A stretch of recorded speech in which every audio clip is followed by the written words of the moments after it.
5-hour news circuit. It kind of makes my stomach turn. Yeah, so mine too. I hadn't seen it until, honestly, on Thanksgiving. I was with my family, and somebody somehow after the football game or something, news came on, and I saw what the news was reporting, and my jaw hit the floor. It was like,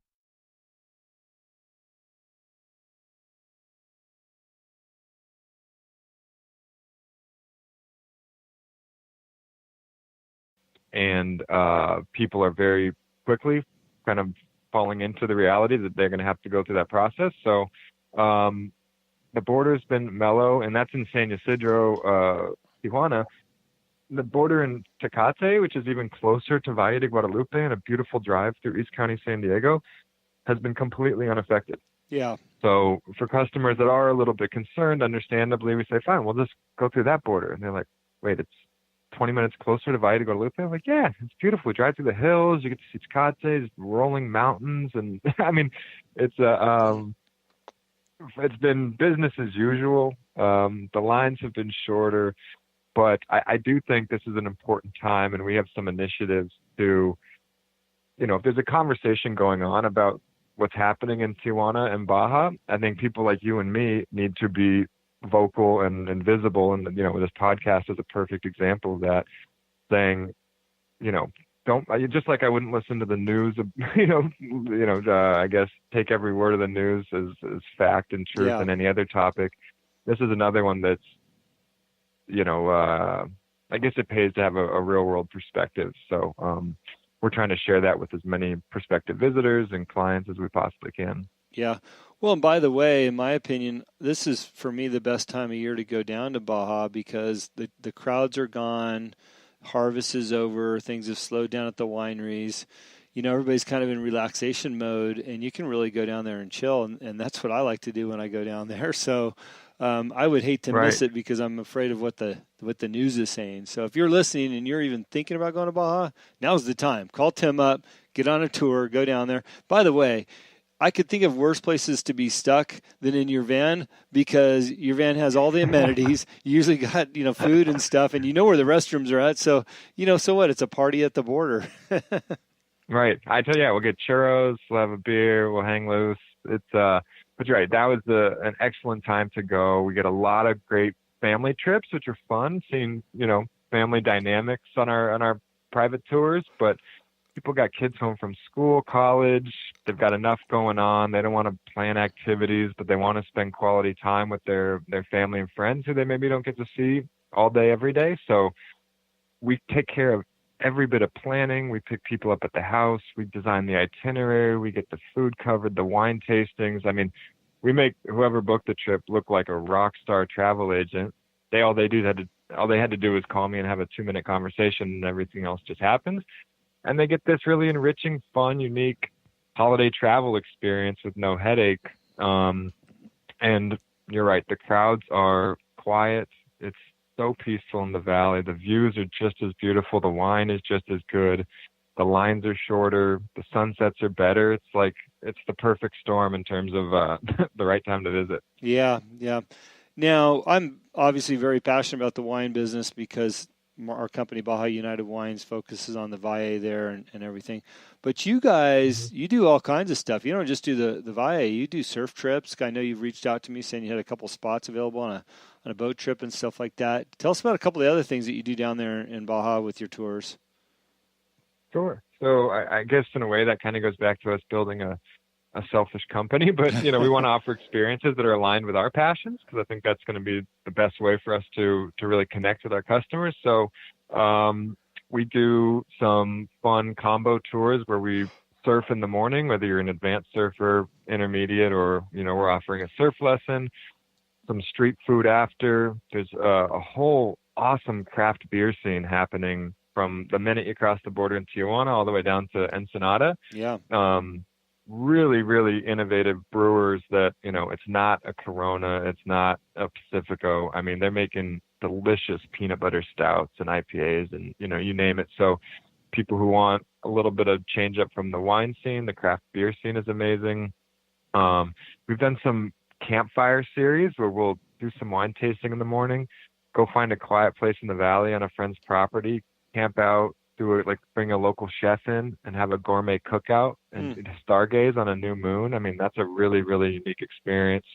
And then just recently we have such a great network of customers. A lot of them are locals, and they said, maybe they don't always have the time to spend a full day in Baja, but they've got friends in town, and we've applied our live like a local approach to tourism in our own backyard. So now we're doing some wine and food, surf, craft beer experiences in San Diego County in Southern California, which has been an exciting new venture. What a great idea. I love that you're making good use of the cities that you live in and work in. Nothing better than San Diego, especially, again, this time of year. It's beautiful down there. Right. What's next on the agenda for your company, or what do you have coming up that people can look into, or what's interesting? I mean, the biggest, the local tours are going to be a fun push. We've got, a lot of support and a lot of momentum behind that. Another pretty interesting tour and an experience that we're offering, we did it last year. And it was really unique because we were walking around one day and we visited Adobe Food Truck, and Letta and Pita come out and kiss us on the cheek, and we have an amazing meal. And then we go to our favorite winery, and Veronica comes out and she's telling us about the new wine she made. And we go to Quattro Quattros, and I'm telling my friends this amazing architect, Claudia Turrent, built it. And I'm like, wait, all my favorite places in the Valle were built, designed, created by women. I'm like, that is cool. And, whatever culture you look at, that might not always be the case or the assumption. And when you look around the Valley, it's a bunch of really talented, really creative, really hardworking women who are responsible for this exciting change and growth. So last year we invited a team of a group of influencers, travel, lifestyle, wine and food influencers who were Latina from all over the world, flew them into San Diego and created this really neat experience where we kind of shone a really bright spotlight on these female artisans and entrepreneurs in Valle and said, Valle is blowing up. That's great. We need to give credit where credit is due and say that it's this group, this community of females who are really making it happen. So we did that last May, and we have a strategy session coming up, and I can just tell you, this year's going to be twice as big on the exposure side. We're looping in a lot more of the women in Valle who are we say making it happen, but who are really affecting change, and are going to broadcast it from the top of every hill we can find, because I think it's really important that people give credit where credit is due and acknowledge that the Valle is being run and I guess being run by a bunch of amazing women. So that's something we're super excited for. Another passion project that I think is going to drive a lot of more positive change. I love that you pointed that out, because our two biggest wineries is Santo Tomas and Montechinique. We import both those brands up here to the U.S., but they both have female winemakers, and they're two of the biggest ones down there. And like you said, they're just making change. And I especially think it's great culturally for females to have that type of recognition and do exactly what you're talking about, is creating something of significance down there. I can't wait for the Valle to be an official appellation in the wine business, and just to have all these females flesh out. That's going to be great to push on that.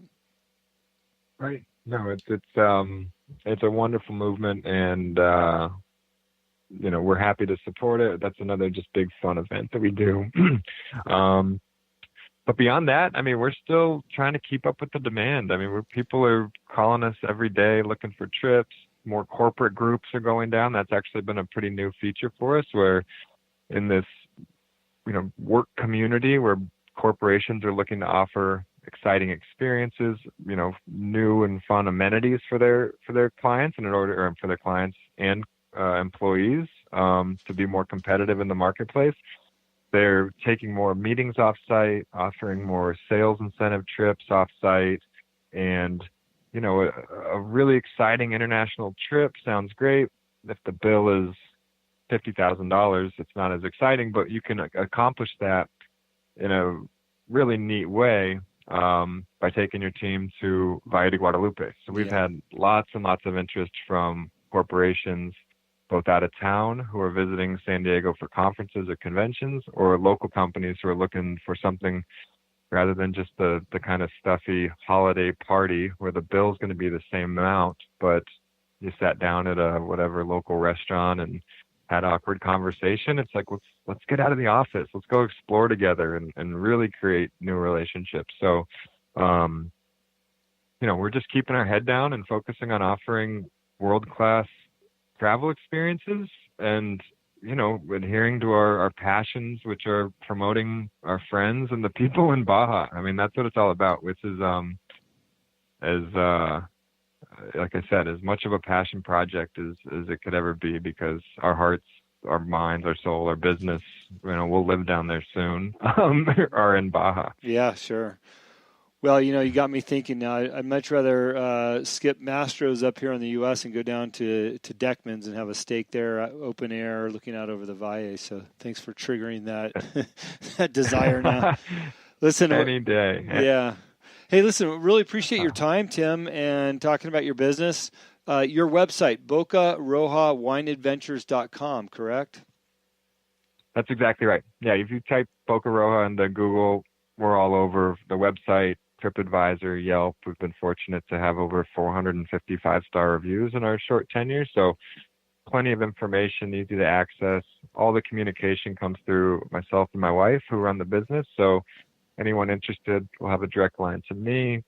We custom curate every experience from the ground up for clients and just make it as easy as possible to go see this place that we love so much. Yeah, well, I appreciate that. And I'll speak from firsthand knowledge. We love what you guys are doing. I've enjoyed my trips with you guys. And as you suggested, every trip's semi-custom. Like you said, in the first 2 minutes of talking to somebody, you know what they're going to like, and you know the area well enough to ensure that they're going to have a great time. And I know I've never heard of anybody being disappointed when they've gone on one of your trips. So thanks for doing what you're doing. We'll keep pushing some pro tourism your way, and look forward to running into you at the taco stand or one of the wineries. I expect we'll see you soon down there. I appreciate it, Jim. Thanks so much for including us, and go Baja. Yeah, right. Our pleasure.